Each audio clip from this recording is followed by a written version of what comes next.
Hello everyone, welcome to Dr. J. Jaishankar's lecture series in Commerce, episode 10. The focus today is on personality. What does personality mean? Does it mean just the physical appearance of a person? In fact, most people think that personality is just the physical appearance of a person. It is not correct. There are in fact a number of psychological and intellectual qualities that determine the personality of an individual. There are hereditary factors, social factors, and situational factors that determine the personality of an individual. A person's height, weight, skin color, color of his hair, eyes, etc., are the result of the hereditary factors only. These are predetermined. A person has no control over these qualities. In fact, according to researchers, even the capacity of a person to learn and respond, his temperament, then his level of enthusiasm, these qualities, according to them, are also determined mostly by the hereditary factors only. Then there are social factors that determine personality. At every stage of life, we come across many, we interact with many, and some of them have a positive impact or influence on our personality and behavior. For example, at family level, a person interacts with his parents, siblings, and other members of the family. For example, the son observes the activities of his father and he finds his father to be very meticulous in doing things. He finds him to be a very honest person. These are the qualities the son admires the most, and he wants to acquire those qualities of his father which he admires the most. He wants to emulate his father. See the kind of impact the father has on his son. At school level, the person observes the activities of his teachers, his friends in the classroom, and some of them may have a positive impact on his behavior. He finds a particular teacher to be very efficient in teaching the subject. Even without referring to any book, the teacher can teach the topic convincingly. He also finds the teacher to be punctual for work. These are the qualities he wants to acquire. Then he sees one of his friends who is blessed with good memory power. He can remember anything. And he is also blessed with good handwriting. These are the qualities he sees in his friend which he wants to acquire. Then you have what is called the influence of the peer group. Group of friends who possess similar likes and dislikes. They may be seen in the workplace or elsewhere. And even when a person wants to make an important decision about his career, he prefers discussing it with the peer group rather than with his own family, because he feels that the peer group will be able to guide him better. Even when he wants to buy a two-wheeler or a mobile phone, he takes the advice of the peer group. He prefers asking the peer group rather than his own family. Then there are situational factors. The particular situation in which a person is placed will clearly reveal his personality. For example, you have a person who appears to be very bold and courageous. But when a crisis arises in his life, he miserably fails. He doesn't know how to handle it. On the other hand, you have another person who is always very quiet, composed, and subdued, and he too faces a critical situation in life, but he handles it so very well, effortlessly. So, this only shows that appearance is always deceptive. We say that don't judge a book by its cover. Okay, having seen the meaning of personality and what are all the determinants of personality, let us now move further to see the kind of impact personality has on one's behavior. What are all the personality traits that influence a person's behavior? The first one, of course, is communication skill. A person who is possessing good communication skill will be able to put forth his views convincingly. The idea that is conveyed must reach the other person, and that is more important. Fluency is important, vocabulary power is even more important. The choice of words. You must use the most appropriate word to convey your idea so that it will reach the other person. And art of getting things done is what is the philosophy of management. And only the manager who is blessed with good communication skill will be able to get things done by his subordinates. Even to be a successful leader, a political leader, you have to possess good communication skill. Inquisitiveness is another personality trait. That is, you should be curious always. You must show eagerness in learning new things. Even when a new model of mobile phone comes into the market, there are people who show keen interest in knowing about it. What are all its salient features?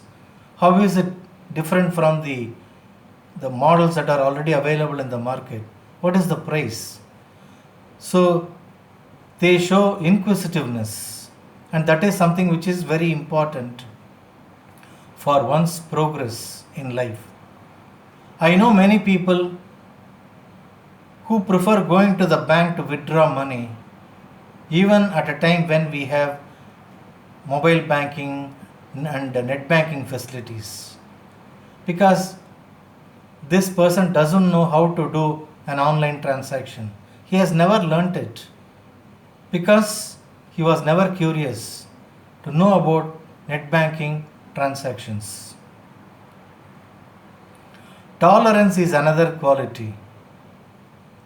We find that there are many in the workplace who are intolerant.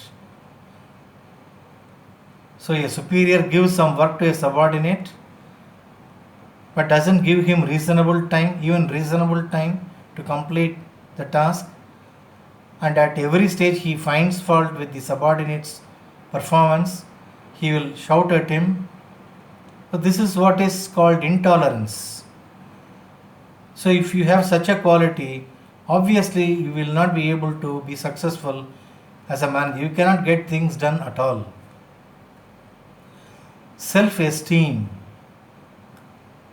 self-respect. Forget about what others think of you. What do you think of yourself? How do you assess yourself? I am honest. I know I am honest. I am efficient. I don't expect this to be said by others because I am sure of myself. That is what is called self-esteem or self-respect. How do you assess yourself? That is self-esteem. Desire for domination. So there are people who always have the desire to dominate. They want to outperform. So they are always successful in whatever they do. They attempt things which are considered difficult by others. Still they do it, manage to do it, and get recognition out of it. because they always have the desire for domination. Achievement need. Those who have this achievement need, they set goals which are attainable. They don't set targets which are difficult to attain. So once the goal is reached, they are happy, they derive pleasure out of it, they set another goal and start working for it. So this is what is the quality of achievement need. Then you have introversion and extroversion.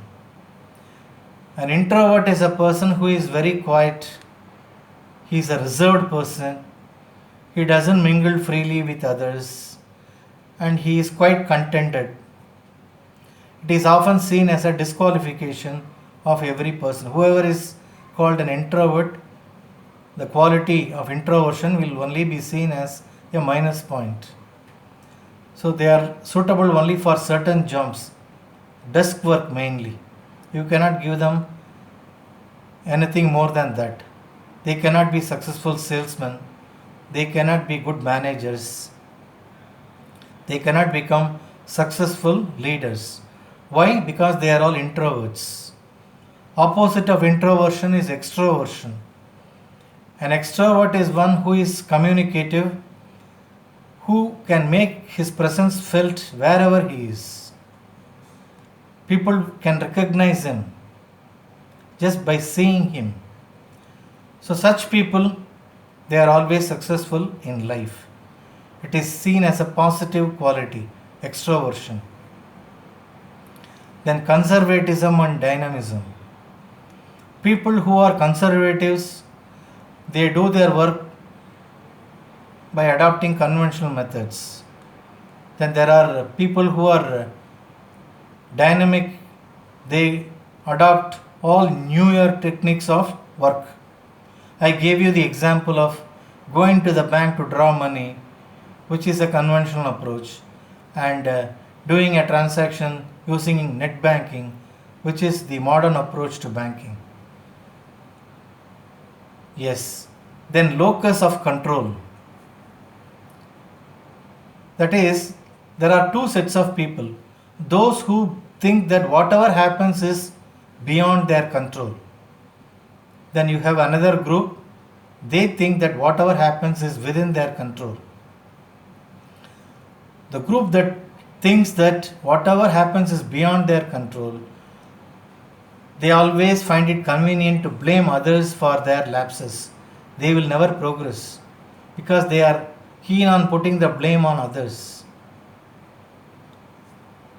On the other hand, the other group, that is, the members who think whatever happens is within their control, they think that they will be able to handle anything because they don't blame others for their lapses and they make considerable progress in their career. Then you have the concept of Machiavellianism. Machiavelli is actually an Italian philosopher and writer, and he has developed this concept of influencing others to get things done. And this concept has come to be known by his name. His name is Machiavelli, and this concept is called Machiavellianism. Only some people, they are very good in influencing others. In fact, to be a successful salesman, you should have the capacity to influence the prospective buyer to buy your products. Otherwise, you cannot be successful in your sales career.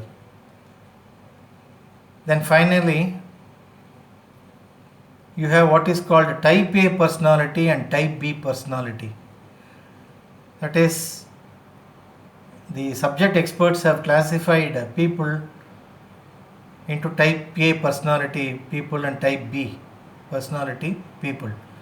Who are type A personality people? They are impatient, they act fast, and they are achievement oriented.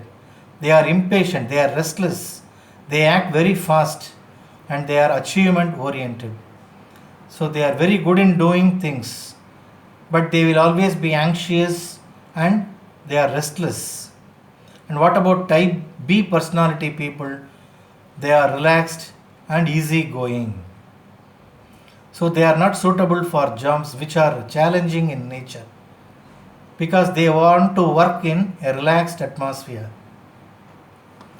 I think we have discussed in detail as to what are all the personality traits that influence the behavior of an individual.